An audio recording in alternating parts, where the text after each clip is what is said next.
Welcome back to Hacking Pro Tips number 7. Today I have the honor of sitting down with File Descriptor. It really should need no introduction. I was amazed that you agreed to this, and not only that, but you reached out to me on Twitter and said that you were a fan of the interviews, and that's when I made the offer. So again, it doesn't really need any description, but if you go over and you check out the HackerOne profile, I'm just amazed by just the number of vulnerabilities that you've been able to find, not only on Twitter, but a public program that has an insane amount of eyes on it.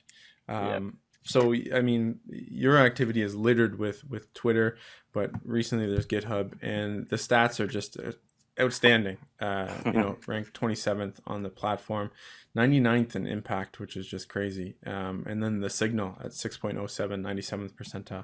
That's something I want to ask you about as well. So on that note, we'll get kicked off with the way that I start most of the interviews, and that is just, can you tell us how you got started? Like, what got you into internet security and bug bounties? Yeah, well, back in the days when I was in middle school, I was a kind of like a PHP developer. Like, I developed some forums, some stupid stuff for my friends, for my classmates. So it's really stupid. And yeah, so back in the days when Web 2.0 was like brand new, just kind of like everybody's talking about the Ajax stuff and stuff like that. So I just read a book called The Ajax, The Definitive Guide. And this book was really, really boring. Yeah. Yeah, because if you think about it now, Ajax is just a bunch of function calls. Yeah, but it took them a whole book to talk about it. So there was one section that is very interesting, and then that is the appendix session. And there is a security consideration section that tells people do not leave the output unhandled. Right. That means you have to sanitize the outputs and inputs and stuff like that. And I was amazed because the stuff that I developed it totally lacks those security checks. And you know that at that particular moment I was mind blown because that if I thought about it, every stuff, every output basically is vulnerable to XSS and stuff like that, and SQL injection, and yeah, you name it basically. So at that time, I just immediately patched all my bugs, and then I looked it up on the internet, and I read the Wikipedia, and I learned about the XSS stuff and other stuff like RC, SQL injection, and stuff like that. But at that point, I didn't really thought about attacking other people with these bugs. I just thought I need to secure my applications.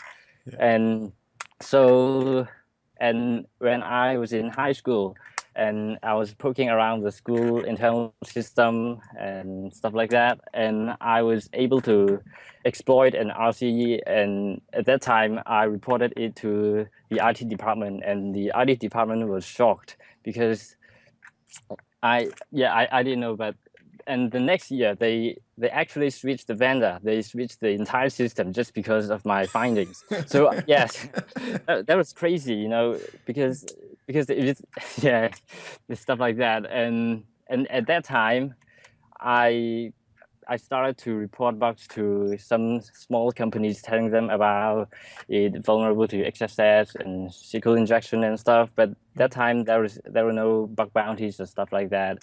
And then just 2 years ago, and I read about other people blog posts about the HackerOne stuff, the bug bounty stuff, and I was I was amazed because wait, you can make money out of that. I Yeah. didn't really think about that. So so exactly like exactly 2 years ago, and I reported my first bug to Cloudflare, and it was a something like the XSS filter bypass stuff, and yeah, that was a cool bug, and yeah, I'll find some time to blog about it, but yeah, that bug took them about half a year to fix, and there's no bounty whatsoever. Yeah. Maybe yeah, and then I continued to report bugs to like Yahoo and like basically Yahoo, and I found an XSS on an .NET domain, but if you read about the scope, .NET is not on scope. So basically it's out of scope. So it's not only wasting my time, but yeah, but it's also only wasting their time, although they did fix that. And of course I didn't get any bounty. And yeah, and then I continue to report back to other companies, but yeah, they're either NA or out of scope or stuff like that. And then I kind of like I gave up. And yeah, and then after half a year, and like just last year, last February, and I reported a bug to Twitter, and it was also NA, but then. And then at that point, maybe I thought, well, maybe I need to work harder. So I opened the proxy. I basically monitor every request in Twitter. So I fiddle around every possible input, output, and stuff like that to see if there are any bugs. And so, fortunately, there was one bug that gave me a big bounty, and that was the CRLF stuff. Yeah. Yeah. So at that point, I just basically try to fuzz around the input, because if you read my blog post, and you can see that, because I knew that Firefox was vulnerable to a similar vulnerability. So I thought maybe I can try the same stuff here. And then I tried it, and yeah, it worked. So I reported, and yeah, there was like 3.5K, stuff like that. And, I was happy for about a week, and not maybe, yeah. And then the next week, and I revisited the bug, and I thought maybe because the output is in the cookie header, and cookie header is pretty much a very vulnerable place, because not only CRLF, and you can do cookie fixation and stuff like that, and section fixation, yeah. And I thought maybe I can try to input a very long parameter value and stuff like that, and then I saw another CRLF, and then I reported it, and another big bounty, and then yeah, that's pretty much how I started hunting. Yeah. Man, that's it's wild for me, and also refreshing, and I hope it will be for the people that are listening to this as well, because I mean, so I obviously checked out your activity, and I can see in like in the dates and that kind of thing, in the bounties too, where I mean recently it's all 4 and 5 figure bounties. But at the beginning, just like you're talking about, like there's the 3-figure bounties, which I mean everyone would be happy with, until you kind of get to that level where it's like, oh man, it's only a couple $100. Exactly. But you can see that progression, and so to me it's refreshing, because I was going to ask you, like, the your signal is the 6.07, so it's not the perfect 7. So I was gonna say Not perfect. Not perfect. yeah, you're infallible. You're not right. You're not the machine that I accused you of being on Twitter. And so that's kind of where that comes from, and that disappointment. But it's cool that you talk about kind of wanting to go more. And I'm just curious, is it still the case now? Because I've written about that as well, and I felt that, where you kind of get the bounty, but then it's just kind of like, oh well, I want more. Have you got past that now? Was that something just kind of at the beginning where you just felt that week of happiness and then kind of started questioning it, or is that still kind of the case for you? Well, it's no longer the case for me, because nowadays I do it for fun. Right. Because yeah, if you look at my activity list, there are already some huge bounties. I'm actually looking for other new stuff. I mean, like new challenges, because the old bugs are just they're not stupid, but they're like some. I'm not satisfied with that. I want to, like face new challenges. Yeah. So, I mean, the bounty stuff, yeah, that's definitely something I consider, but not that important for nowadays. Yeah, Cool. yeah, Yeah. that's No, great. Yeah. I hear it from others as well, right? And it's almost it's not like where you get to this point where it's like printing money, but it's a point where you kind of see the same bugs on different platforms, or you see them in different ways, and you're looking for that new challenge, right? And I Yep. think Yeah. that's kind of Yeah. what you're getting at. Exactly. So we talked about kind of where you got started in that progression. Is there anything that you know now that you wish you knew when you started out, when you started going after the platforms? Um, that's actually a tricky question because if you ask me, of course I'll answer you. I wish I knew everything I know now. But if you really want me to answer, I would say the relations with people, Oh, okay. because back in the days when I was a nobody, and when I have a question, I email somebody, and then they're usually magically bounced off. So they either no reply or they reply like a month later and said like uh, like telling you to try harder, stuff like that. Yeah. And yeah, that really frustrated. So if nowadays I pose the same question, maybe yeah, it will be completely Yeah. different. Yeah. So yeah, Yeah. that's kind of the stuff that I I wish I had, Mm. because yeah, that's also the problem of pretty much every new hunters today. I usually receive some messages on Twitter. They're telling me that other people don't usually reply to them because uh, they're like a small potato, and Hmm. yeah, they don't really want to answer the stupid question. And not saying the questions are stupid, but because they're like what fundamental question and stuff like that.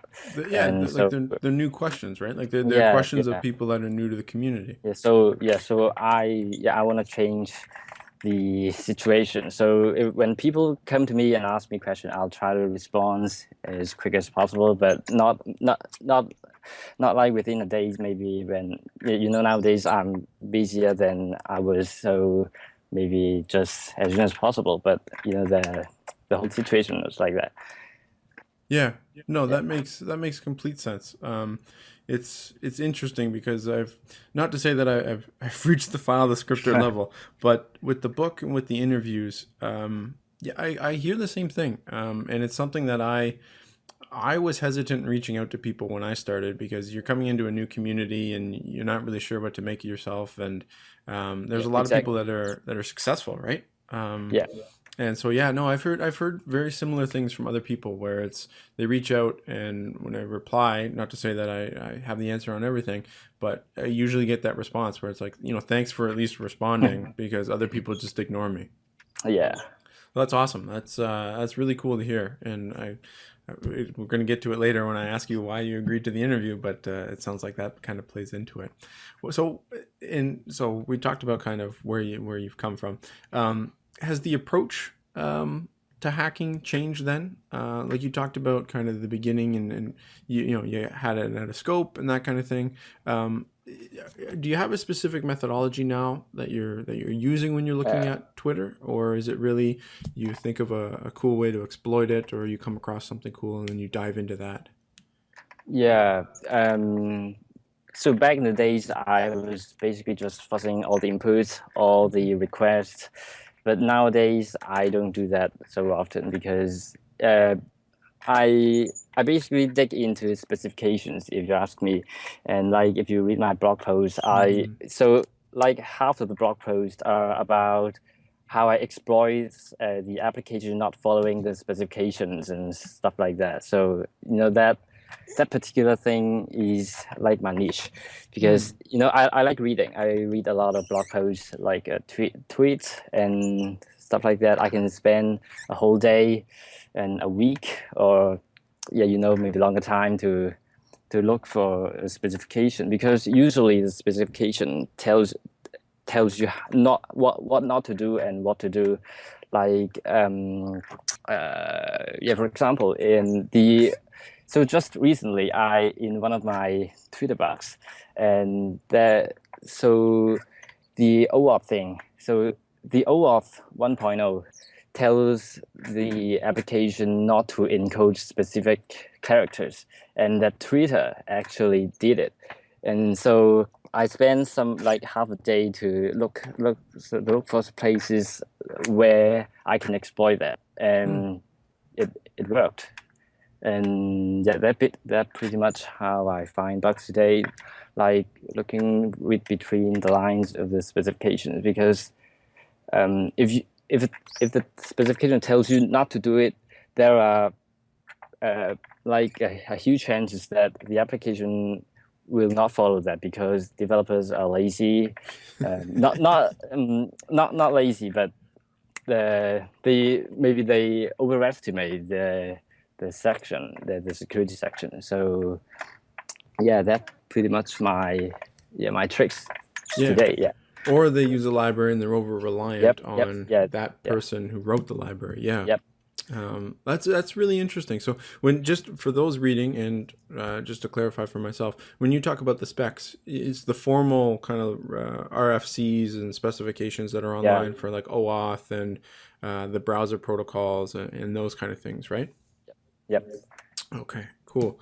And then, so I've heard this a lot from other bug hunters as well, and I know you're not doing it as much now, but even for those getting started that want to look at it, and I know you see it in different applications. So when you say fuzzing and you're talking about a web application, what does that look like for you? Is that like using a custom list and then passing it through something like Burp to automate, or like how did you go through your fuzzing?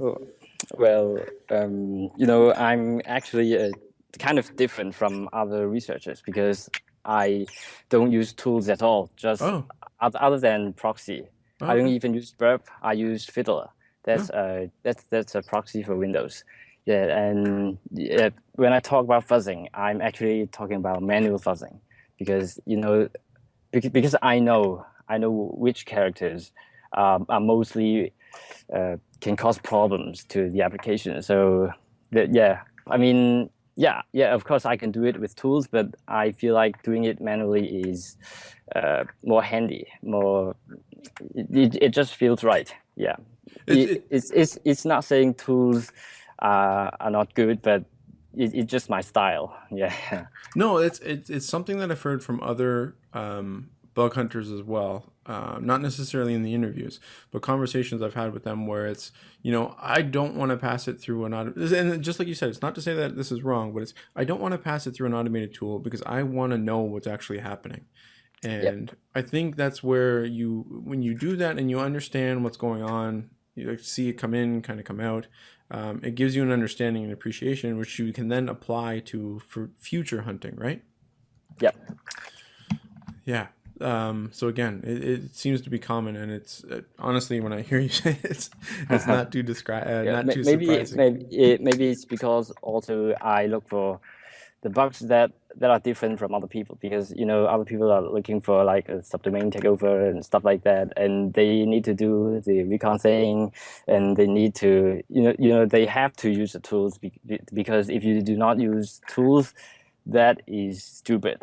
But if it's for bugs like the client side bugs, I feel like doing it manually is more natural, is more suitable for me.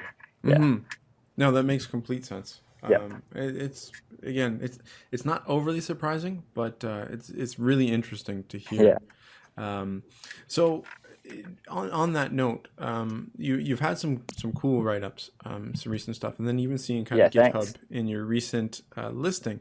I'm curious, like, where do you choose to focus on? Like, how do you decide what you're going to work on? Like, and I'm thinking of in terms of like the Google relative path overwrite, right? Where you knew about the RPO type of vulnerability based on James and the other article, and you mentioned you just kind of went out looking for it. Is that kind of the idea where you're reading the RFCs or you're reading kind of these other materials and it's like, oh, I'm going to try to go find that and see, is that the idea? And then you start browsing around looking for it? So first, the first criteria that I look for bugs in a program is if that program accept interesting bugs, because maybe there are two types of programs. The one type of program is that they accept bugs that are interesting, and for example, the click jacking stuff. If you submit a click jacking to like Facebook or Google, they will give you like a decent amount of bounty. But if you submit it to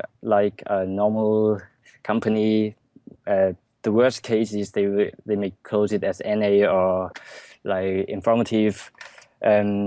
Yeah, because that the program, yeah, like Google, Facebook, Twitter, they will award more for interesting bugs like bug chains and stuff like that. But other programs focus on the business impacts. They do not reward you for being clever. But on the other hand, the programs that I mentioned do reward more for interesting vulnerabilities, because it's not saying that the other programs do not respect the researchers, but it's just like the programs know.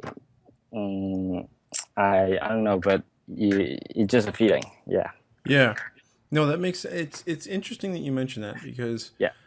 there have been times where, again, I've been at it 8 months, and I'm trying to.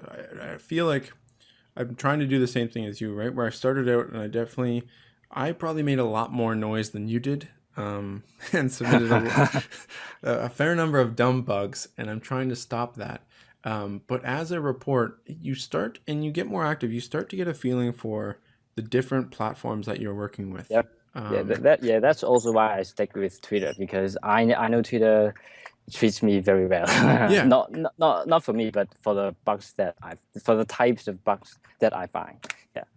It's in the last conversation that I had with friends. It's the same thing, and it's the same thing that I heard from Adam, and I heard from, Jason Haddix, that there's the relationship aspect to bug hunting, and it's kind of that mutual respect, and it's not surprising when you become successful, you develop a relationship with the team, and you keep focusing on that. So it's interesting. Again, it's a common theme that I keep hearing, and I want to echo for those that are listening to this, is that it's not going to help you if somebody closes your bug as informative or NA and you get angry, pissed off, and you decide to burn that relationship, right? Exactly. Yeah, there have definitely been programs where I've submitted informatives, and I apologize to them, and they're like, no, don't apologize, it's great. Keep trying to think outside of that box. And they're doing the same thing, right? They want hackers to come back, and they're trying to build that relationship with us as well. Yep. So I'm really curious, because you did mention the one bug where you spent kind of half the day trying to exploit it. So when you decide that you're going to sit down and you're going to focus on trying to find a new bug in Twitter, what does that look like from your timelines? Are you sitting down and are you finding it within minutes, hours, or is it that time where you're kind of exploring and you don't really mind if you maybe go a day without finding something, or do you go a day without finding something? So basically, all the visible bugs that on Twitter, I already found that. So I am more keep an eye on the new surfaces, because the old stuff are already explored, and so I'm more kind of to look for an explored area. And yeah, because Twitter is a big company, and they sometimes publish some new services. So I'll try to see if they have some new services, and yes, yeah, of course, sometimes maybe there are some weeks I cannot find anything, but sometimes I can find a lot. Like just this Friday, like $3, yeah. Oh. And yeah, $3, like, and each 5K or above, yeah. So, well, congrats. That's yeah, thanks. But it's also like sometimes I'll go to check the old bugs and to see if they kind of somehow revived, because they have a huge code base, and sometimes they change one place and they can affect other places. So, for example, there was one XSS I found, and they fixed it. But the way they fixed it is they filter the input, not the output, so Hmm. that they fix it. And then sometime later, there was a new service, and it's basically outputting the same place, but the input is the place to input is different. So I do it at like I place the same vector on the new place, and it worked Hmm. because the output was not filter, but but but the input. So yeah, that's also, and it's not just one incident. There are a few. So yeah, I think maybe something worth sharing. Oh, Yep. that's awesome, and it's something that you read from the developer's perspective. Friends and I kind of talked about it, and I came at it not to say that I had years in the industry, but I spent some time doing development and like the Drupal community. That's where I came from, and it was the big mantra there that don't touch anything going in, but always filter coming out or Yep. escape coming out. And so if there's any like any developers that are listening to this, especially maybe the Twitter teams on here trying to figure out how you're finding all this, always escape that output. Because yeah, I've seen that with programs too, where they try to fix things and they ask you, and they're like, oh yeah, okay, well, we'll just remove the characters that you're inputting. But then you're like tomorrow, maybe they allow you to, mass upload different records and that kind of thing, and they don't filter that, and then it again gets rendered unescaped, and you Yeah. have that same vulnerability. That's really interesting to hear. There was something that popped into my mind when you were talking about that, but unfortunately I've lost it. So it might be a random question that we come back to. So I'm just kind of going through some of the questions that you and I had talked about before. And so one of the things that struck me reading your Google write-up was that Google originally said to you, thanks, but this isn't a vulnerability. And they kind of closed it off without paying you. And I mean the RPO. But then you went back and you decided to try to find a way to prove it. And so I'm curious what that process was like for you here, and maybe contrasted to when you started and you got, an NA or an informative. Do you think at the beginning you would have kept digging into it? And now, what was it like when they gave you the rejection and then you said, you know what, I'm going to prove it to you. And then you went back and you actually did and got that payout? Yeah, yeah, exactly. Yeah, if they give you NA or stuff like that, the first reaction is just very sad. But I kind of wanted to show them that I'm right. I can do it. I can show you the way to exploit it. It's not something that's totally unexploitable. No, yeah. So the RPO bug, yeah, the RPO bug is like so the time that I reported the RPO was the the what yes, it's the spoofing. Yeah, I call it spoofing to them, and they reply to me saying that we do not care about spoofing. It's not that they're not caring about spoofing. It just there are a lot of ways to spoof a victim. So this particular way is interesting, but we do not consider it very severe. Mm. And then at that time, yeah, because RPO bug is kind of like an unexplored area because there are only few researchers that focus on RPO. So basically, I have to like do a new research on that, Mm. and then that like took me about a week to finally exploited it because I find like I try to look for other pages that maybe use for the like the gadget thing. Yeah, I call it gadgets. Yeah. Yep. Yep.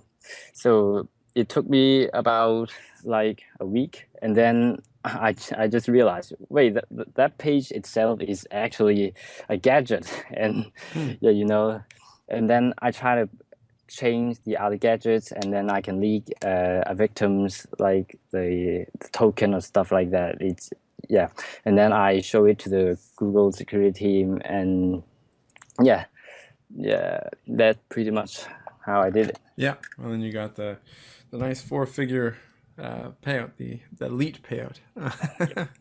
um, so the question I popped back into my head, and I'm curious, and it kind of bleeds into the what we've talked about before. But so you had mentioned that you're looking for new functionality, you're looking for new kind of attack vectors when you're looking at Twitter, and this is a topic that came up when I was chatting with Franz, and one of the things that he mentioned was looking at those newsletters from companies. So when you sign up to countless services because you're going to hack different programs, you end up getting these newsletters, and they'll alert you to new functionality. And that's one of the Yeah, ways that I he think went that's about it. friends, right? Yeah. Yeah. I just listened to that. And Yeah. so how when you're looking for the new functionality on Twitter, how do you go about that? Is it are you watching Well, for media releases? Are you watching like what does that look like for you? well, Twitter has a blog, Okay. and then they will sometimes publish some news services, and they also have a developer forum, Hmm. and that forum can also give you a hint about what they're gonna experiment, like some new features. So I usually monitor the stuff that appeared there to see if there are any new services or new areas that I can exploit. Oh, okay, nice. And I mean, that's for those that are listening. I can't I can't underemphasize that pro tip, right? Because there are a lot of companies that have engineering blogs Yeah. that are doing something similar. And I mean, I know Uber, they have theirs, and I have that on my RSS feed. Not to say that I've been successful there because I don't think I have a bug there yet. But I've watched them for a long time because of their migration to microservices, and that was something I was interested in when I was doing development work. So I think that's really interesting that that's the avenue to look at. It's kind of like that information out there in the public that you can go and use. Um, Taking kind of that a step further, you had talked about reading on Twitter, you talked about following the blogs, and then the specification documents. Are there any other areas you go to learn, or like quote unquote level up, to learn about new things? Like James Kettle's blog is obviously one of them because we're talking about it with the RPO stuff. But are there other specific areas you go to learn to read about new things? Yeah, the blog posts, the tweet stuff are basically the nowadays stuff that I looked if I want to learn new stuff, and maybe the Reddit, the subreddit, Mm. the NetSec thing is also interesting. But sometimes I will look for old stuff because sometimes the old stuff can give you new stuff. It's like a fixed bug can be derived to a new bug. I think there are many examples. Right now I cannot think of it, but sometimes I try to look for some old bugs, like the Twitter CRLF example that that's because I looked for some old bugs on the Firefox, so that I know I can do it that way. Yeah. So it's not only that we focus on new stuff, but it's also important that we focus on some old stuff because that's how the security works, I think. Yeah. Yeah, no, that makes complete sense. Um, So I'd flagged for you. I was curious about this, and I think it echoes kind of that conversation that we talk about, where kind of new people getting started don't necessarily have those relationships in the community. I'm Yeah. curious what the relationships with everyone else in Cure 53 has done for you.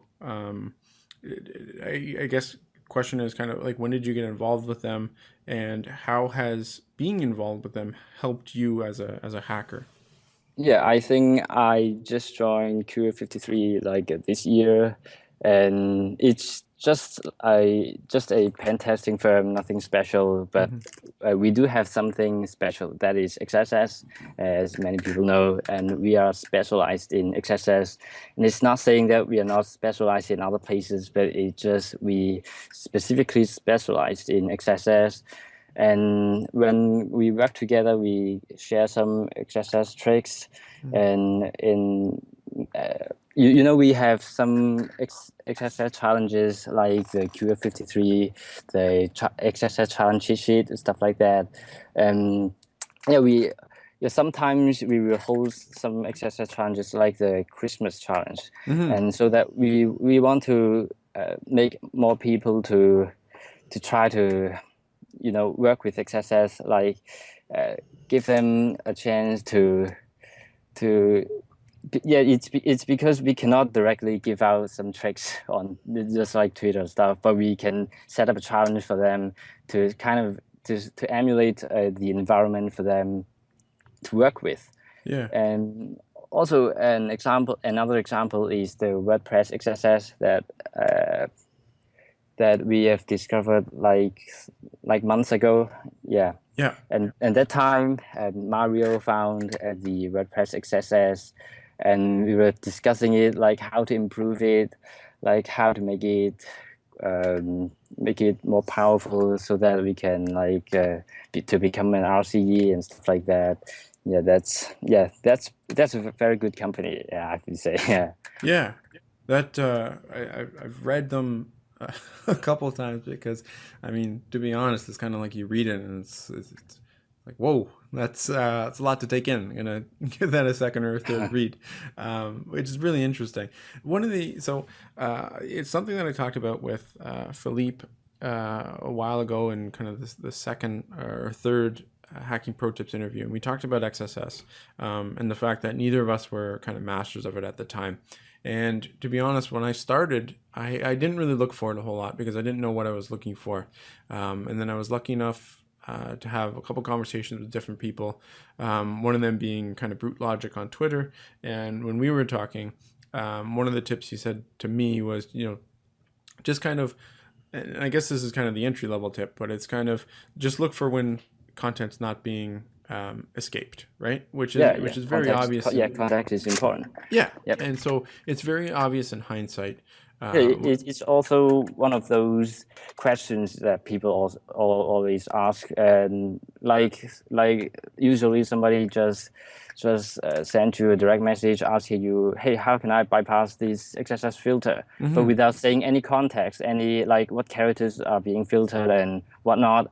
And then sometimes I I just because it's like overwhelming because it's like everyday messages asking me how I can bypass this, but without saying any context and stuff. I Yeah, cannot really give you an answer because first it's kind of like you're being lazy because it's like you're showing that you do not even know what XSS is because you just like smashing the payloads in and hoping that the alert box will pop up. yeah. And yeah, so that yeah, that's something I think the little learners have to remember. Yeah.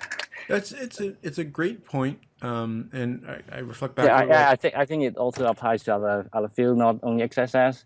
Yeah, yeah, just some random thoughts. Yeah, No, no, 100%. And it's something that goes back to what we were talking about at the beginning. Um, and again, this is kind of it's not a hacking pro tip, but it's a relationships tip, right? And I've seen this in other areas of helping people progress through careers. But if you don't want to help yourself, people are going to be less inclined to help you. yep, So exactly. reaching out to somebody like you on Twitter or Brute or even friends, I'm sure that people will be more responsive when you can say, listen, I've done A, B, and C. I've tried D, E, and F. Nothing is working. Kind of here's where I'm at. As opposed to, can you hack Twitter for me? Or can you hack Facebook? Or how do I get past this web filter?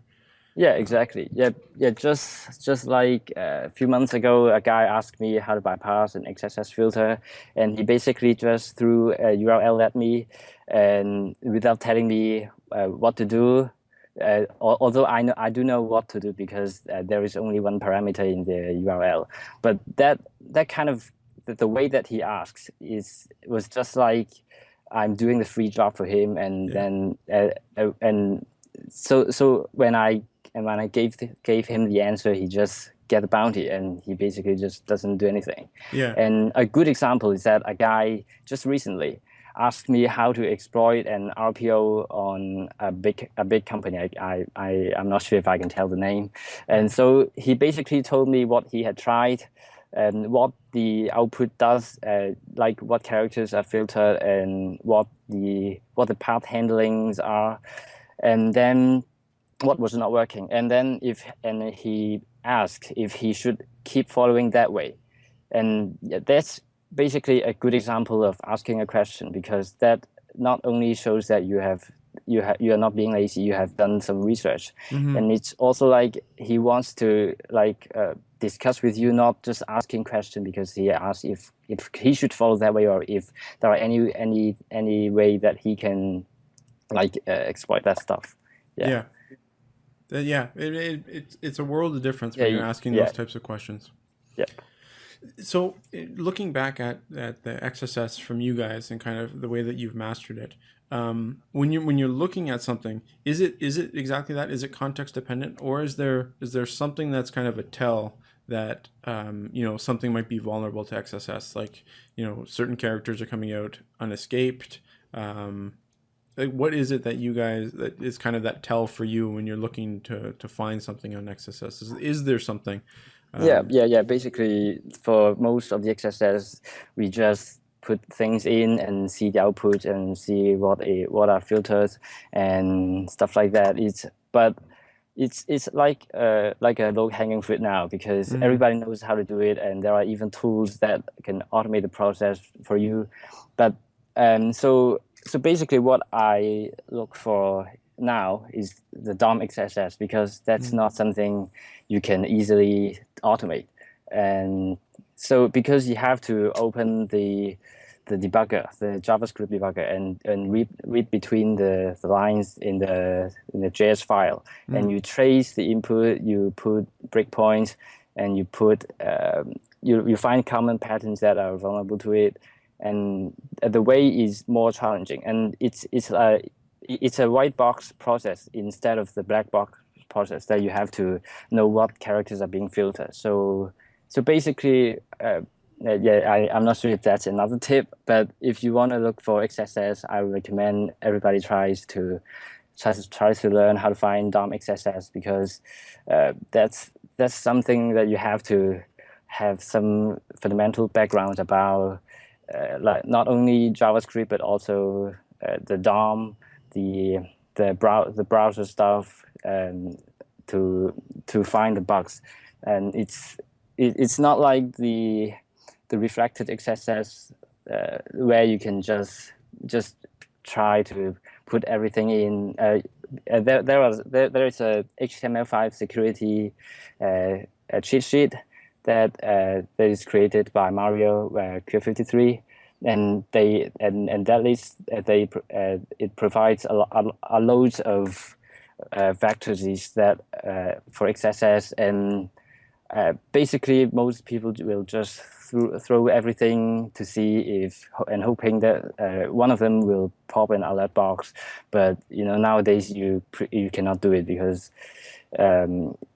other people may have already done it. So it's like it's like not very effective. But if you know the way to do DOM XSS, I can guarantee you that it's a very good way to find bugs. Yeah. Nice. And just because this is there will be beginners, and admittedly I'm probably in this camp as well. Just to clarify, when we're talking about the DOM XSS, the DOM is referring to I think it's the document object model or Yep. something like that, Yep. in HTML. So it's this idea that it's the object that kind of contains everything for that page. And so the DOM XSS is, and now this is where I might have it wrong, but it's not sent to the server, right? Like you have it reflected in the actual page itself. Yeah, and it also has another advantage, because if you do a reflected XSS, the browser XSS filter will block it, like the Chrome XSS auditor, and that's also something that's a hurdle for beginners, because they do not know how to bypass the browser's filter. But if you do it for the DOM XSS, like 90% of the time, it will not be caused by the XSS filter, because it's not a full vector. It's not a full vector in the URL. So usually browsers cannot catch it, and that's something to share. Nice. And so, this is going to be my own ignorance about it. So, what does the DOM XSS look like because it's not coming through the URL. I'm thinking of the ones that are kind of where you have the parameters are like kind of the hashtag and then something at that gets reflected in the Yeah, page, because yeah, that yeah. doesn't get The hashtag thing usually happen when a site uses a old versions of jQuery, right. and then they have a selector thing, and if you if you place a hashtag in the selector, it means that you're looking for an element for the specific ID, but the old version of jQuery can also allow you to place a tag inside without checking the syntax, and so you can actually place a tag uh, uh, on the URL on the after the hashtag part, and then it will get interpreted to become HTML, and that's XSS.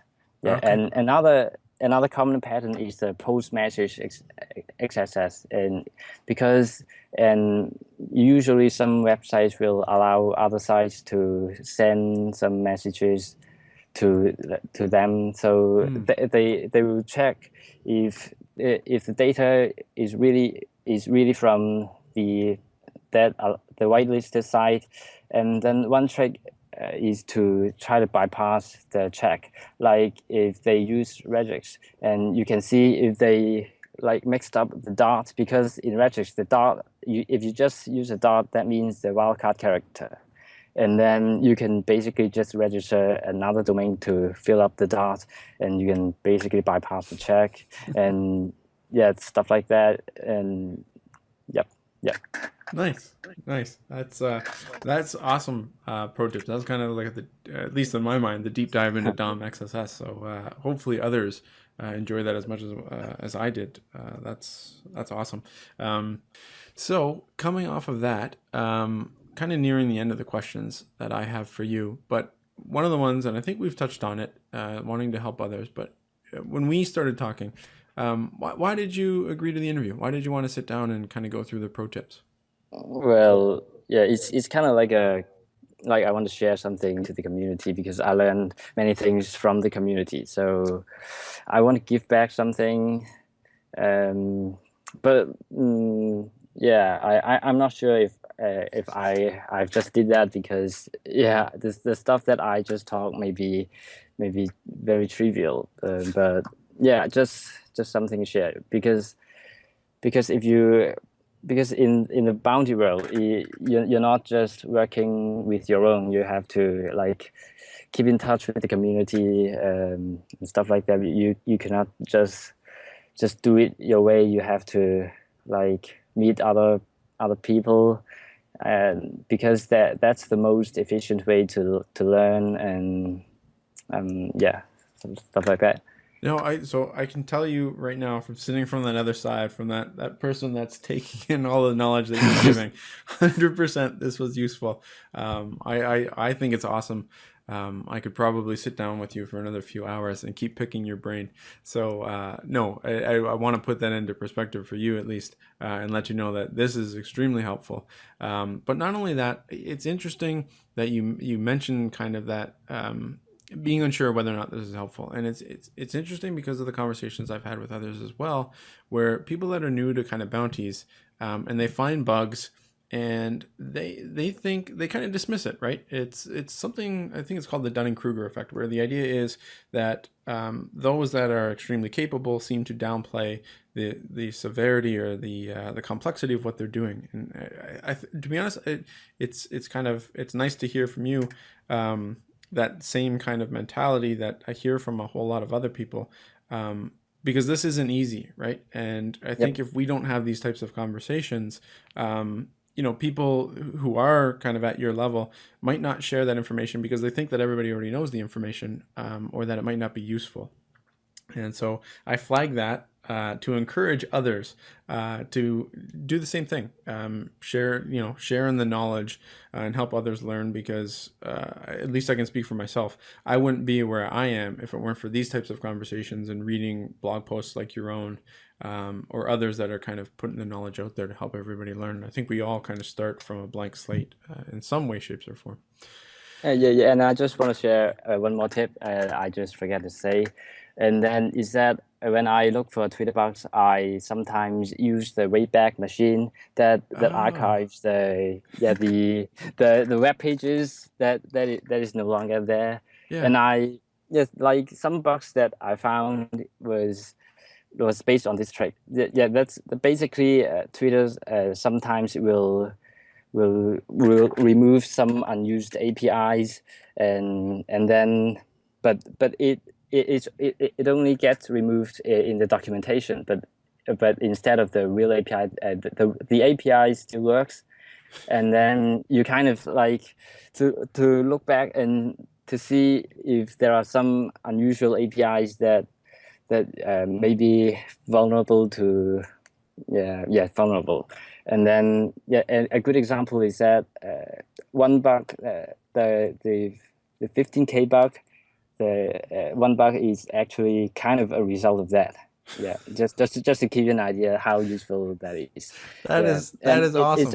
it's it's also useful to look for the old versions of the mobile apps, and because it's the same principle. Like the old mobile app will just use some old APIs, and then in new versions of the app they no longer exist, but it's still there. You can call them, you can do stuff with that. And I think that that's something that people tend to ignore. I'm not sure. Yeah, Nice. No, it's it yeah, it's the Wayback Time Machine is not something that come up in conversations, I think, ever. yeah, And even in the book, I don't think I have it as a tool that you can use. But it makes so much sense when you think about it as you mention it. Like it's so transparent and it's right there. Because yeah, yeah, you're yeah. right. Yeah. Nice. That's I think in my mind that's a huge hacking pro tip, especially when you want to kind of do the deeper dive on things, and the mobile perspective too. Same thing. The idea that Yeah, there will be exactly. endpoints that exist, and that's a great way to find them, because I think a lot of successful kind of super hunters are doing that. Like part of it is Yeah, finding that obscure place to abuse, for lack of a better term. So I know we've had a ton of pro tips kind of throughout this, and we talked about the relationship building. On a final note, is there any other advice that comes to your mind that you would want to flag for somebody that was starting kind of brand new, clean slate today, listening to this? yeah. It's just the same stuff that you have to read a lot. Hmm. Not only blogs but tweets, especially the old tweets, because some people when they decided to start a blog, they already have tons of tweets that in their Twitter account, and usually they that contains some good jam, like most of the XSS tricks that I learned is based on like I'm doing a the creeper, like just looking for all the old tweets, and and you can see some tricks that are forgotten. Maybe the owner of the Twitter handle himself also forgets about this trick, but you kind of like you just rediscover some stuff. And it's also important to think before you ask a question to people, like the examples that I've mentioned, that you kind of you have to show your respect, you like you have already working hard on that, and not just throwing the URL to me and asking how to exploit it, stuff like that. It's I think most of the people usually ignore that kind of question. But if you ask it in a way that you show that you have already paid some effort to it, and you're not only asking a question, you're also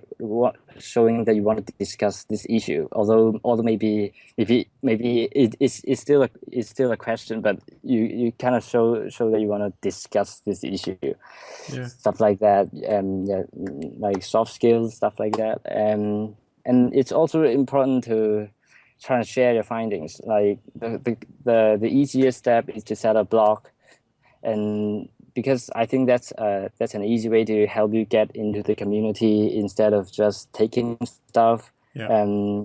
Because bottom line, if you have a blog, you have something to show in your job interview if you're into the security field, and it's also kind of like a learning journey, because and like years later when you look back and you just realize, wow, I was stupid. I didn't even know that how things work.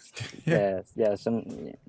Stuff like that. And I think it's also important to read the program rules, Yeah. because I think just recently Uber, that one guy, Yeah. like the taxi driver stuff, and yeah, there's stuff like that, because it's clearly written in the rules, Yeah. and if you just it's not only that you do not read the rules, but you just do behaving badly. It just shows that you're not ready into the bug bounty field, and stuff like that. Yeah. No, you're all of those points are Yeah, amazing I points. think just weeks ago, I saw it on Twitter that some people were discussing about using the cracked version of Burp. Burp. Yeah, Yeah. Burp, and yeah, I think.